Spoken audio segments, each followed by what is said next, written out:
Okay, so that says we're live. I'm going to take YouTube Studio's word for it. And you guys are probably getting used to this. We've been doing these homeowner tips for, I don't know, quite a few months now.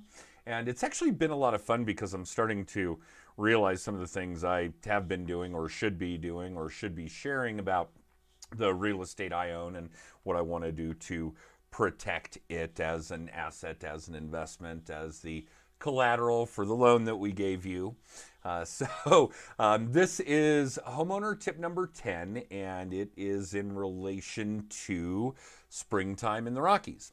So for those of you that are new, and even for those of you that haven't been in Colorado for that long a period of time, you've probably now learned that March and April are our snowiest months. That certainly held true this year, and we saw some big storms. We've seen a lot of moisture. Hopefully that'll help curb the forest fire danger later in the year.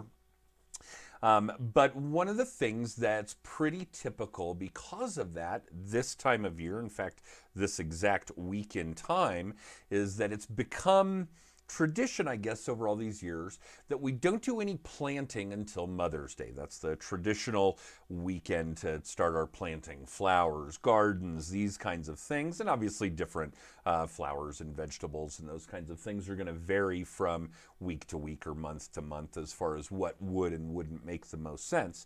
But the overall general traditional time frame to do your planting is Mother's Day weekend. However, the recommendation, the tip that I would have for you this time around is that if you're going to do that, do it in planters or in boxes or in beds that you can still move, because now we're going to start heading into the Front Range monsoon season, and we're going to see violent storms. We're going to see hail. If you live out on the eastern plains, there are obviously wind and tornado issues, etc.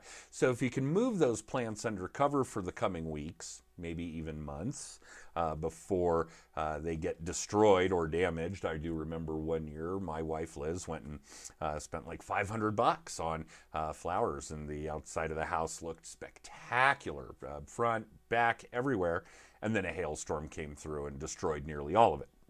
So, well, and a lot of other things as well. Yeah, if you're going to plant, again, the tradition around these parts is Mother's Day weekend.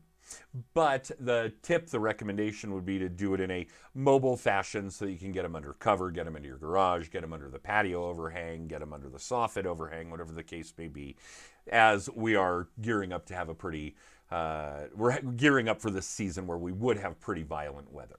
So that's this homeowner's tip this time around.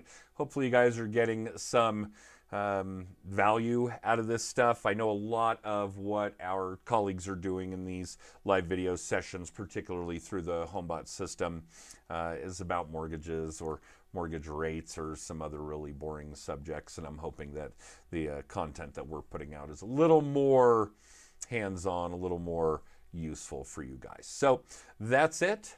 Have a wonderful Mother's Day, or if you're getting this after the fact, hope you had a wonderful Mother's Day.